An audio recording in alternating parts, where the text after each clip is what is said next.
I spent 30 plus hours building my Tyranids this week.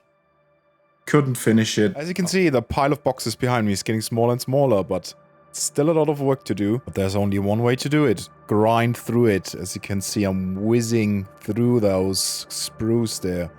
Cutting and filing and, oh my god, removing mold lines.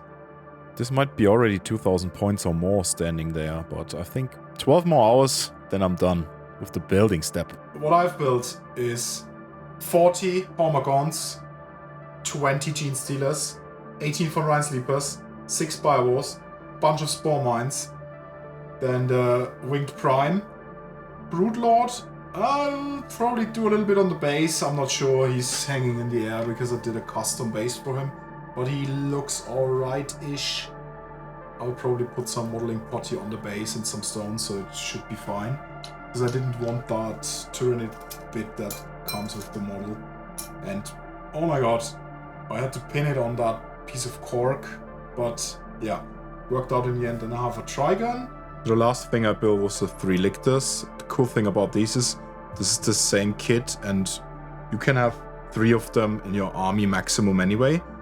But the kit has 3 different building options, so as you can see here, you have 3 different versions, and I built every single one in the kit. Didn't do anything fancy.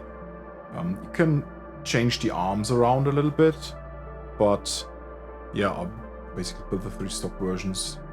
Really fun to build.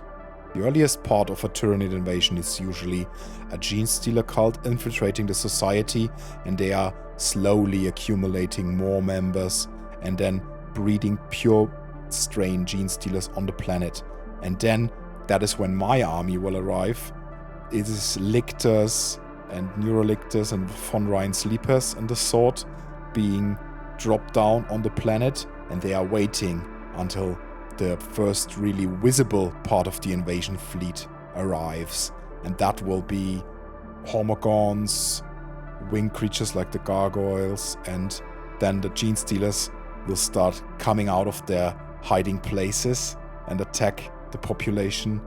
And then other organisms in my army are the Biowars, the Trigons, and then when the winged Hive Tyrant arrives, yeah, the fate of the planet is almost sealed, because it will issue a challenge to the strongest organism on the planet and say, you fight against me, and then let's see who is the strongest organism here, and then they will devour the rest of the planet.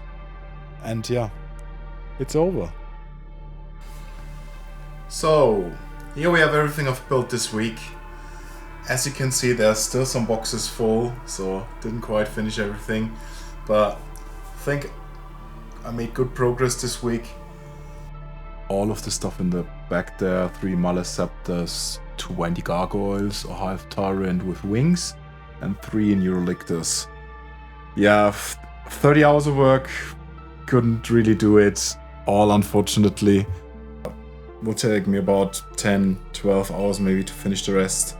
And then, yeah, then the real work begins. Painting it. Spraying it and painting it, yeah. But I still think I have enough time, so we will see. I think I'm 10, 12 hours more, then I'm done. Yeah.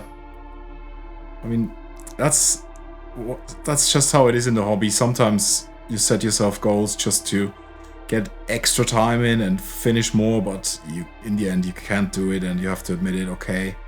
And I have to cut videos as well and film footage and set up lights and everything, so that takes time too. So priorities, I would say, yeah, end of November is still enough time, and next step will be finishing that rest, spraying it, and then I'll start painting.